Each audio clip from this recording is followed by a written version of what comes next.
माधवदास जी बोले नियम तो बता, तो हमने कभी चोरी करी नहीं, हमको पता नहीं है। तो जगन्नाथ जी बोले सबसे पहला नियम, बोले क्या? फुर्ती रखनी है, लेकिन फुर्ती में आवाज नहीं करनी। मतलब गति तो तेज हो, पर जैसे हम चलते हैं तो हमारे पैरों की आवाज आती है, हाथों की आवाज आती है, कपड़ों की आवाज आती है, आवाज नहीं आनी चाहिए। फुर्ती भी हो और आवाज ना हो, पहला नियम। और दूसरी बात, पलके नहीं झपकनी, नेत्र खोल कर रखने, कान खोल के रखने, ध्यान रखना कहीं से कोई आ नहीं जाए।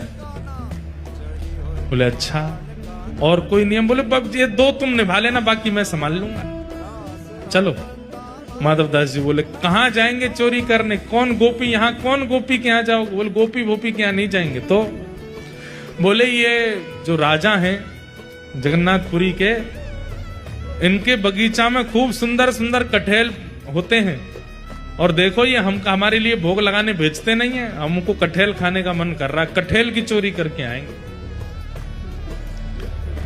माधवदास जी बोले इतना सब कुछ करने की क्या आवश्यकता है? हम राजा जी को पत्र भेज देते हैं, कटहल भिजवा देंगे, कल कटहल ही कटहल पाना, आप चोरी करने का।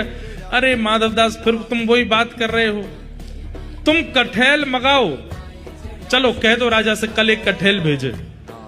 कटहल आया, बोले अब इसकी सब्जी बनाओ, सब्जी बनाओ। अब हमने पाली, अब तुम पाओ। वो पाली, बोले अब स्वाद मिल गया? बोले हाँ, अब तुम चोरी वाले कटहल का स्वाद देखना, इससे दुगना होगा। अब ये जो सुख मिला है ये फीका लगेगा उसके आगे, इसलिए अब चोरी करने चलो। माधवदास जी बोले ठीक है। तो बोले मैं रात में मेरे को सिंह द्वार पे मिल जाना। वो सिंह द्वार पे नहीं, दक्षिण द्वार पे मिलना। सिंह द्वार पे तो सब खड़े रहते हैं, रात में सोने नहीं देते, बैठ जाते हैं वहां पे। कई भक्त रात भर नाम कीर्तन करते हैं, सबको पता चल जाएगा मैं निकला हूं। दक्षिण द्वार पे मिलना। दक्षिण द्वार पे माधवदास जी बाहर प्रतीक्षा कर रहे हैं। रात्रि में ठाकुर जी आए, चुपचाप छोटे से लाला बन गए, बड़े बड़े नेत्र हैं, कारे ठाकुर जी, और सुंदर एक पोशाक अपनी ऐसी धारण करके आए, आंख ही आंख दिख रही है बस। माधवदास जी ने अपने कंधा पे बैठा लिया, और यहां दोनों हाथ रख करके श्री जगन्नाथ जी जा रहे हैं चोरी करने। राजा के बगीचा में पहुंचे। कहां हैं?